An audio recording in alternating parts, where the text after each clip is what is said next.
அனைவருக்கும் வணக்கம். இன்றைக்கி நம்ம என்ன பண்ண போகிறோன்னா, இன்றைக்கி பௌர்ணமி பூஜை. அதனால் இப்போ நைட்டு 11 மணி. அதனால் நாங்கள் என்ன பண்ணியிருக்கோன்னா, சிவனுக்கு ஸ்டார் தோசை சுட்டிருக்கோம்.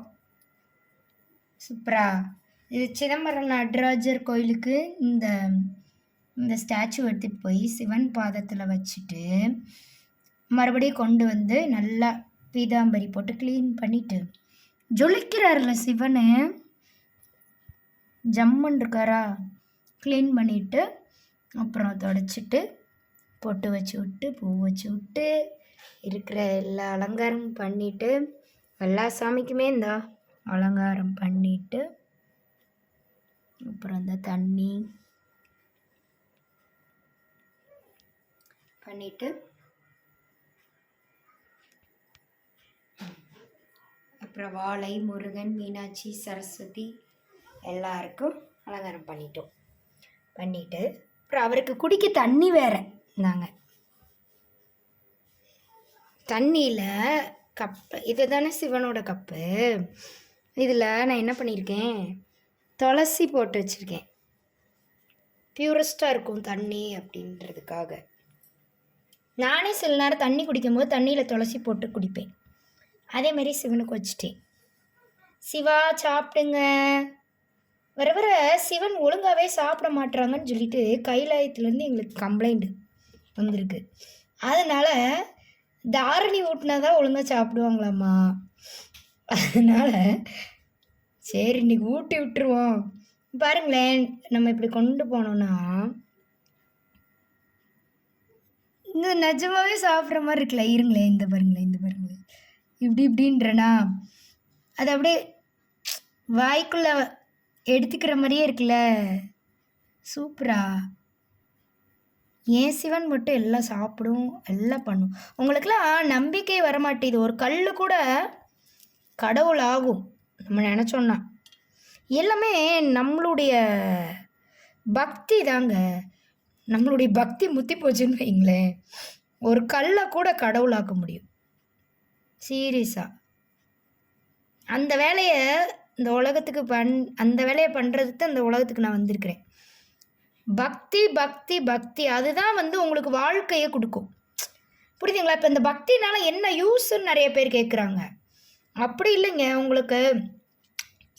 உங்களுக்கு ரொம்ப கஷ்டம் சங்கடமாக இருக்குது, வாழ்க்கையில் பல பிரச்சனைகள் போட்டு உங்களை ஆட்டி படைக்குதுன்னு வைங்களேன். இப்போ உங்ககிட்ட என்ன சாமி இருக்குதோ, உங்களுக்கு என்ன சாமி பிடிக்குதோ அதை வச்சு அந்த சாமிக்கு ஏதாவது படைச்சு அந்த சாமியை எடுத்து க்ளீன் பண்ணுறது. மனுஷங்க மாதிரியே குழந்தைங்கள்லாம் வீட்டிலேருந்து எப்படி இருக்கும், க்ளீன் பண்ணி சட்டை போட்டு குளிப்பாட்டி இந்த மாதிரி ஏதாவது நம்ம பண்ணுறனால சாமிக்கு எப்படி பியூரஸ்ட்டாக என்னென்னா நம்ம படையல் கொடுக்க முடியுன்றதெல்லாம் நம்ம பண்ணுறது. அதுக்காகவே வீட்டை நீட்டாக வச்சுக்கிறது. இந்த வேலைலாம் நம்ம பண்ணோன்னா பண்ணிவிட்டு அந்த சாமிக்கு அந்த இதை முறையாக கொடுத்தோன்னா பேசுகிற கேப்பில் சிவன் அப்படியே எஸ்கேப் ஆயிடலன்னு சாப்பிடாமல் இருக்கிறாங்க. அதனால் ஊட்டிகிட்டே பேசுவோம். நம்ம இருந்தோம்னா அந்த பக்தினால் உண்மையிலே சொல்கிறேன், நம்ம வாழ்க்கை கண்டிப்பாக நல்லா தாங்க இருக்கும். கெட்டு போகவே போகாதுங்க எந்த விதத்துலையுமே. எவ்வளோ பேர் எதிர்த்து வந்தாலும் எதிர்க்கிறதெல்லாம் கெட்டு போகிறதுன்னு எல்லோரும் நினைக்கிறாங்க. பைத்தியக்காரத்தனம். எதிர்க்கிறதுன்றது பல பேர் நம்மளை எதிர்க்கிறாங்க, நம்மளை புரிஞ்சுக்கல, நம்மளை அடிக்க கூட செய்கிறாங்க, நம்ம நினச்சதை செய்யவில்லை, தடை போடுறாங்க. அது எல்லாமே நமக்கு கடவுள் கொடுத்துருக்கிற டாஸ்க்கு. ஜஸ்ட் அவ்வளோதான்.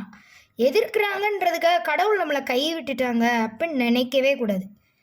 அது ஒரு பைத்தியக்காரத்தனம்னு நான் சொல்லுவேன். அதாவது நீங்கள் நல்லா சாமி விட்டுட்டு வர்றீங்க உங்கள் வாழ்க்கையில், உங்களுக்கு திடீர்னு ஒரு கெட்ட விஷயம் நடக்குதுன்றதுக்காக சாமி உங்களை கை விட்டுருச்சுன்னு அர்த்தமா? அப்படி இல்லை. சாமின்றது என்றைக்குமே நிஜம்.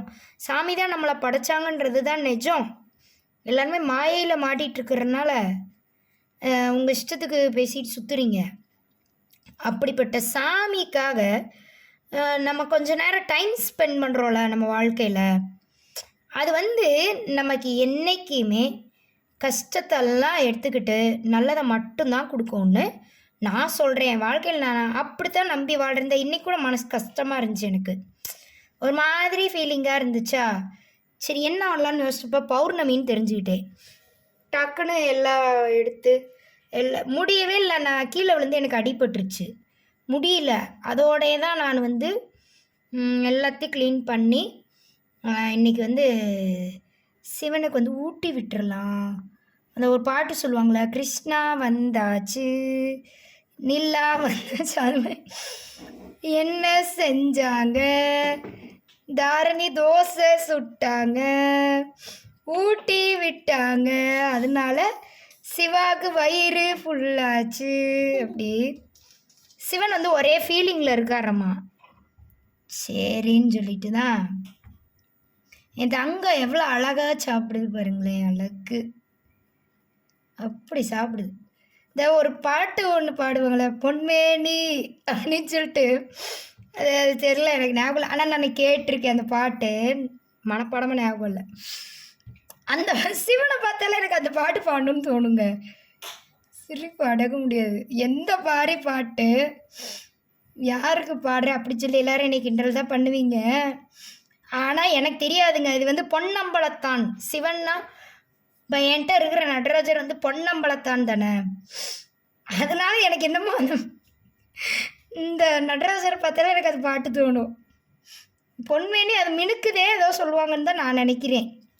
தெரிஞ்சவங்க கமெண்ட்ஸில் சொல்லுங்கள் அது என்ன பாட்டுன்னு சொல்லிட்டு. அது ஏதோ ஒரு 80s சாங்ஸு. பொன்மேனி தவிக்குதே அப்படின்னு சொல்லிட்டு ஏதோ ஒரு பாட்டு நல்லாயிருக்கும்.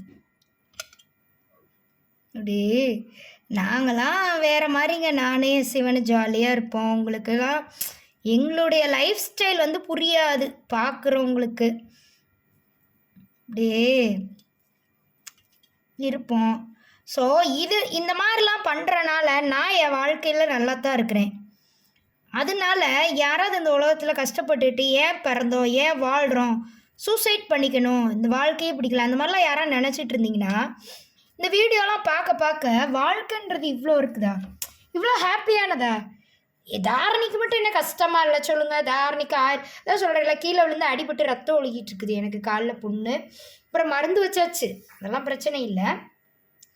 அப்போனா எந்திரிக்கவே முடியாது தானே. முட்டியில் அடினா காலை மடக்கவும் முடியாது, நீட்டவும் முடியாது. ஆனால் அதெல்லாம் வாழ்க்கையில் இருக்குதாங்க செய்யும். வீரத்தழும்புகள். வாழ்க்கைன்னா ஏற்றமும் இருக்கும் இறக்கமும் இருக்கும். அதுக்காக கடவுளை நம்ம கைவிட்டுறலாமா? பிறந்ததுலேருந்து கும்பிட்டுக்கிட்டு இருக்கோம். அது எப்படி நம்ம வந்து மறக்கிறது? கடவுள் எப்படி நம்மளை மறப்பாங்க? கீழே விழுந்து அடிபட்டோன்னே சிவன் வந்து தேய்ச்சி விட்றாரு காலில். சரிங்களா, உனக்கு புண்ணு வந்துச்சா, கவலைப்படாத நான் இருக்கிறேன் அப்படின்னு சொல்லிட்டு காலில் வந்து தேய்ச்சி விட்றாரு எனக்கு சிவன். அப்போ என்னோட கடவுள் என்னை கைவிடல தானே. அப்புறம் நான் எதுக்கு வந்து கவலை பண்ணணும் சொல்லுங்கள்? ஜாலியாக இருப்பேன், ஹாப்பியாக இருப்பேன். என் வாழ்க்கையில் பல பேருக்கு அங்கே பொறாமை பொங்குது. சரிங்களா, என்னடா இவ இப்படி இருக்கிறா அப்படின்னு சொல்லிட்டு. இதில் என்ன இருக்குது? வாழ்க்கைன்றது வாழ்கிறதுக்கு தானே இந்த பூமியில். எனக்கு என்னமோ டவுட்டாக இருக்குது. நான் இது வேறு பூமியில் பிறந்துட்டேனா என்னன்னு எனக்கு தெரியல. வாழ்க்கைன்றது சந்தோஷமாக ஆயுள் காலம் முடிகிற வரைக்கும் சந்தோஷமாக வாழ்கிறது தானே கடவுள் நம்மளெல்லாம் படைச்சி விட்ருக்காங்க. அப்போ அதை சந்தோஷமாக வாழ்ந்தால் என்ன தப்புன்னு கேட்குறேன். ஜாலியாக பாட்டு பாடிட்டு டான்ஸ் ஆடிட்டு அந்த மாதிரி இருந்தால் ஏதாவது தப்பா? அதுக்கு எல்லாருக்கும் பொறாமல் பொங்கி வழிஞ்சிருது. அசிங்கமாக பேசுகிறாங்க யூடியூப் கமெண்ட்ஸில் வந்து, நீலாம் வள்ளலாரே இல்லை, சிவனே இல்லை. இல்லை, நான் தான்டா சிவனு. ஆனாலுமே நான் தான் கடவுளாகவே இருந்தாலும் சாமி தான் எனக்கு அந்த இதை கொடுத்துச்சு. ஆனால் நான் எனி டைம் சாமி விட்டுட்டே தான் இருப்பேன். எனக்கு அதான் பிடிக்கும். என் மனசுக்கு ரிலாக்ஸ் அதுதான். நான் அதான் பண்ணுவேன். சரியா? அது அந்த உலகத்தில் யாராலையும் என்னை தடுக்கவே முடியாது. இப்போ புரியுதா? நீங்கள் தான் கடவுள்னே உணர்ந்தாலுமே உங்களுக்கும் மேலே ஒரு கடவுள் இருக்கிறாங்க. அவங்கள வந்து தினந்தோறும் தொழுவதை கைவிடக்கூடாது. கடவுளை ஒருபோதும் மறக்கக்கூடாது அப்படின்றத இந்த உலகத்துக்கு புரிய வைக்கத்தான் நான் வந்து இப்படிலாம் காட்டுறேன். டெய்லி நான் சாமி கும்பிடுவேன். நீங்களும் எனக்கு பிடிச்ச சாமி சிவன், அதனால் நான் கும்பிட்றேன். உங்களுக்கு எந்த சாமி பிடிச்சிருக்குதோ நீங்கள் கும்பிடுங்க. முஸ்லீமாக இருந்தால் அல்லாவை தொழுங்கள், தினந்தோறும் தொழுங்கள், விடாமல் தொழுங்கள். உங்கள் வாழ்க்கை கண்டிப்பாக நல்லா தான் இருக்கும். நல்லாலாம் போக வாய்ப்பே இல்லைங்க. சரிங்களா? எனக்கு அது பேசிகிட்டு இருக்கும்போதே பல பைத்தியங்கள் அந்த யூடியூப்பில் வந்து கமெண்ட் பண்ணுங்கள, அதெல்லாம் நினச்சி பார்த்தோன்னா எனக்கு கொஞ்சம் டென்ஷன் ஆகி கோவம் வந்துடும். அதான் கத்துவேன். இல்லைன்னா நல்லா பேசணும்னு தான் நினப்பேன், ஜாலியாக பேசணும் அப்படின்னு நினப்பேன். ஓம் நம சிவாயம். நல்லா சாப்பிடுது பாருங்களேன் இந்த சிவனு. உங்களுக்கு எல்லாருக்குமே சந்தோஷமா இருக்குல்ல அதை பார்க்குறச்ச. இதை விட என்ன வேணும் வாழ்க்கையில்? சிதம்பரம் நடராஜர் சிதம்பரத்தில் வச்சுட்டு சிதம்பரத்துலேருந்து இங்கே கூட்டிகிட்டு வந்து நாங்கள் கடத்திட்டு வந்துட்டோம் சிவனை. சரிங்களா? இந்த வீடே சிதம்பரம் தான், சிதம்பரம் கோயில் தான் என்னுடைய வீடு. நான் எத்தனை வாட்டி சொல்லியிருக்கேன்ல. ஸோ அந்த வீட்டுக்கு சிதம்பரம் சாமியவே கொண்டு வந்து வச்சா தானே கரெக்டாக சிதம்பரம் ஆகம விதிப்படி இருக்கும். அப்போ தான் நடராஜர் அருள் பாலிப்பார். அதனால தான் இன்னைக்கு வச்சு அவருக்கு அங்கே கோவிலில் என்னெல்லாம் பண்ணுவாங்களோ அதை இங்கே பண்ணி விட்டாச்சு. நாங்கள் சிறப்பாக செஞ்சு விட்டாச்சு. சரிங்களா? அழகியாக சாப்பிடுவார் சிவன். இந்த மாதிரி ஒரு சிவனை நீங்கள் எங்கேயுமே பார்த்துருக்க மாட்டீங்க. சரிங்களா? நீங்களும் என்ன பண்ணுறீங்க, டக்குன்னு போங்க ஒரு நடராஜர் சிலையை வாங்குங்க. இது மாதிரி சிவனுக்கு நீங்கள் என்ன வீட்டில் இதுதான் சமைக்கணும் அதுதான் சமைக்கணும்னு இல்லைங்க. சாமிக்கு உங்கள் மனசுக்கு என்ன தோணுதோ நீங்கள் அதை சாமிக்கு சமைச்சு அதை எடுத்து சாமிக்கு ஊட்டி விடுங்க. ஒன்றும் தப்பு இல்லை. நம்ம சாமிக்கு ஊட்டி விடுறத யார் தடுப்பா, யார் தப்புன்னு சொல்லுவா? ஃபுல் ரைட்ஸ் இருக்குது நம்ம எல்லாருக்குமே. நம்ம சாமிக்கு ஊட்டி விடுறதுக்கு, குளிப்பாட்டி சட்டை மாட்டி விட்டு எல்லாம் அலங்காரம் பண்ணுறதுக்கெலாம் ஃபுல் ரைட்ஸ் இருக்குது. எந்த மதத்தினராக இருந்தாலும் நீங்கள் பரவாயில்லைங்க. உங்களுக்கு பிடிச்சிருச்சுன்னா நீங்கள் பயமே படாதீங்க, நடராஜரை வாங்கிக்கோங்க. இந்த மாதிரி இல்லை உங்களுக்கு வேறு சாமி பிடிச்சிருக்குன்னா அந்த சாமி கூட நீங்கள் வாங்கிடலாம். வாங்கிட்டு ஜாலியாக என்ஜாய் பண்ணுங்கள் சாமி கூட. சரிங்களா? நல்லா சாப்பிடும் என் சிவன். எனக்கு அப்படியே பரவச நிலை அடையுது. இப்படிலாம் என் சிவன் இதை நான் கொடுக்குறதெல்லாம் முழுங்கிட்டு இருக்காருல்ல, இது பார்க்கும்போது எனக்கு பரவச நிலை அடையுது. அதனால் நானும் சிவனும் கொஞ்சம் தனியாக பேச போகிறோம். இன்னைக்கு நைட்டு ஃபுல்லாக பௌர்ணமி மெடிடேஷன் பண்ண போகிறோம். சரிங்களா? இந்த வீடியோ பார்த்து எல்லாரும் ஆத்ம திருப்தி அடைந்திருப்பீர்கள் என்று கூறி விடை பெறுகிறேன். இதை வேற காட்டணுமா இந்த லட்சிதாக்கு? எங்கிட்ட எடுத்துட்டு வா. எங்கிட்ட இது இவங்க 4 பொம்மையை வச்சுக்கிட்டு சுற்றுவாங்க. அந்த பொம்மையெல்லாம் காட்டணுமா? சரி காட்டிருப்பேன். இது என்ன? இந்த பொம்மை பேர் என்னதுடி? பிங்கி. இது பேர் என்ன? இது நான் தானே பேர் வச்சேன், பிங்கோ. சட்டையெல்லாம் மாட்டி விட்டுருக்கோம் நாங்கள் பொம்மைக்கு. நாங்கள் அப்படி தான். பாப்பாவோட குட்டி பாப்பா ட்ரெஸ்ஸெல்லாம் இருக்குல்ல, இது பாப்பாவோட குட்டி பாப்பா ட்ரெஸ்ஸு. குட்டி பாப்பா இருந்தப்போ போட்ட ட்ரெஸ்ஸு அதை எடுத்து பொம்மைக்கு மாட்டி விட்டுட்டோம். இந்த பொம்மை வந்து இதுவே அழகாக தான் இருக்குது. இது சட்டை மாட்டினா நல்லா இருக்காதுன்னு சொல்லிட்டு இதுக்கு மட்டும் தான் மாட்டலை. எங்கிட்ட இருக்கிற எல்லா பொம்மைக்கும் மேக்ஸிமம் சட்டையை மாட்டி விட்டுருப்போம், ட்ரெஸ்ஸு. அப்படின்னாங்களாம் ஜாலியாக இருப்போங்க. கவலையெல்லாம் வருத்தம் செய்யும். கவலையெல்லாம் அடித்து தொடச்சி விட்டுட்டு எப்பயும் போல வீட்டை க்ளீன் பண்ணிவிட்டு சாமி விட்டுட்டோம்னா எங்களுக்கு என்ன பிரச்சனையும் ஓடி போயிடும். ஜாலியாக என்ஜாய் பண்ணிவிட்டு கூத்தடிச்சுக்கிட்டு லைஃப் இஸ் பியூட்டிஃபுல், என்ஜாய் அப்படின்னு சொல்லிட்டு நாங்கள் வாட்டுக்கு இருப்போம். பொறாமையில் வெந்து சாகுறவன் எங்களை பார்த்துட்டு வெந்து செத்துக்கிட்டே இருப்பாங்க. அதுக்கெல்லாம் நாங்கள் கவலைப்படணுமா சொல்லுங்கள்? நாங்கள் யாருக்கும் கெடுதல் நினைக்கல, எல்லாரும் நல்லா இருக்கணும்னு தான் நினைக்கிறோம். அப்படி இருந்தும் பொறாமை பிடிச்ச ஜென்மங்கள் நிறைய பேர் சொல்கிறாங்க. இப்போல்லாம் உன்னை பார்த்து பொறாமப்படுறாங்க தாரணி, அதனால நீ நீயே காட்டிக்காத, வீடியோவில் காட்டிக்காத, உனக்கு ஏதாவது திருஷ்டி பற்று. அப்படிலாம் பொறாமை பிடிச்ச ஜென்மங்களுக்கெல்லாம் நான் ஏன் பயப்படணும்? நம்ம மனசு சுத்தமாக இருந்தால் எந்த திருஷ்டியும் நம்மளை பாதிக்காது. அதுங்களுக்கு தான் அந்த திருஷ்டி, அதுங்களுக்கே இப்போ எதுக்கு நாங்கள் விளக்கு போட்டு பூஜை பண்ணுறோம்? உங்களுக்கு புரியுதுங்களா? என் லைஃப் நான் எனக்கு பிடிச்ச மாதிரி எங்கே வேணாலும் போய் சந்தோஷமாக முகம் காட்டு நீ முழு வெண்பனின்னு சொல்லிட்டு வீடியோவில் முகம் காட்டி எல்லா இடத்துலையுமே நேரில் என் முகம் காட்டி எல்லோரும் கூட ஜாலியாக என்ஜாய் பண்ணிவிட்டு சந்தோஷமாக வாழணுன்னா பல சாத்தான் கூட்டங்கள் என் வாழ்க்கையை கெடுக்கத்தான் செய்யும். அதுங்க வைக்கிற சூனியம்லாம் அதுங்களுக்கு எங்களை எதுவும் பாதிக்காமல் அதுங்களுக்கு திருப்பி அடிக்கணும்னா நாங்கள் பண்ணுற ஒரே விஷயம் இதுதான். விளக்கு போட்டு சாமி கும்பிடுவோம், சிவனுக்கு ஏதாவது படையல் கொடுப்போம், அவ்வளோதான். நாங்கள் எல்லாமே சாத்வீக உணவு தான் படைக்கிறோம். சாத்வீகம்னு சொல்ல முடியாது, இல்லை அப்படிலாம் இல்லை, எல்லாமே படைப்பேன்.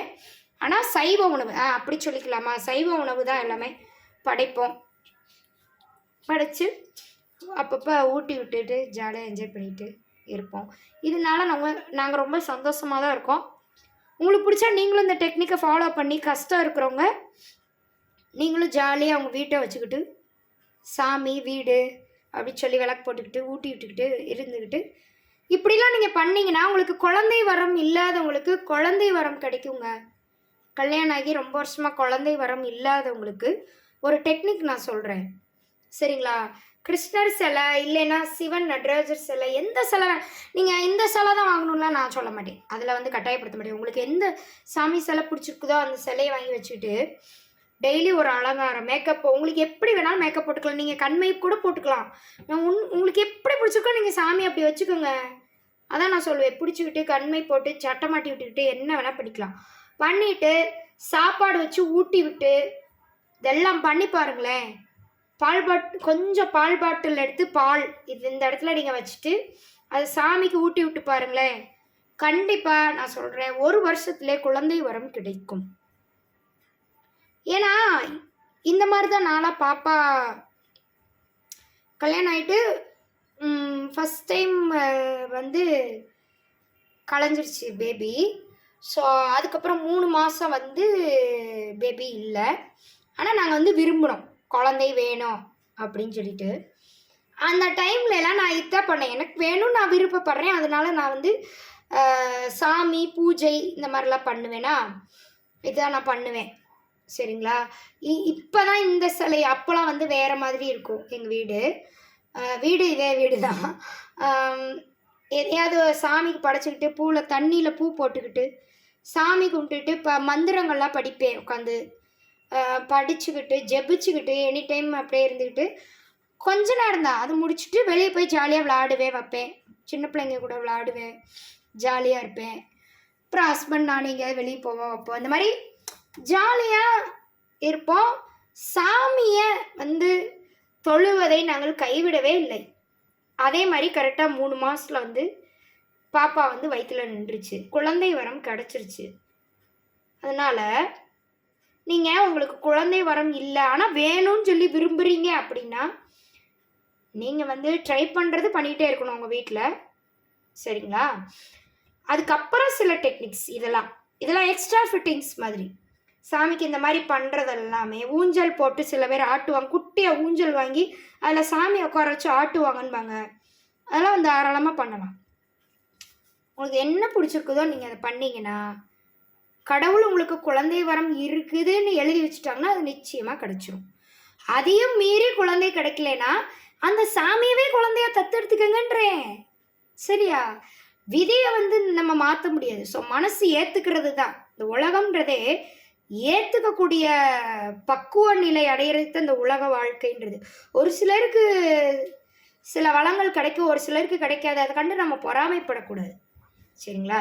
இல்லைன்னா இல்லைன்னு சொல்லிட்டு அந்த சாமியை வச்சுட்டு நீங்கள் இத்தனை நாளாக பண்ணிட்டு இருந்தீங்கல்ல குழந்தையா நினச்சிக்கிட்டு அந்த சாமியவே குழந்தையா தத்தெடுத்துக்கிட்டு டெய்லி அந்த சாமிக்கு ஏதாவது பூஜை பண்ணுறது, விளக்கு போடுறது, சாமி கும்பிட்றது எதாவது பண்ணிக்கிட்டு தம்பதியர்கள் காலத்தை ஓட்டிக்கிட்டு சந்தோஷமாக வாழலாம், எந்த குறையும் வராது உங்களுக்கெல்லாம், சரிங்களா? சரி, இதெல்லாம் சொன்னேன். எல்லாரும் வாழ்க்கை என்பது மகிழ்ச்சியாக வாழ்வதற்கே என்று கூறி விடை பெறுகிறேன். நன்றி, வணக்கம். அன்பே சிவம்.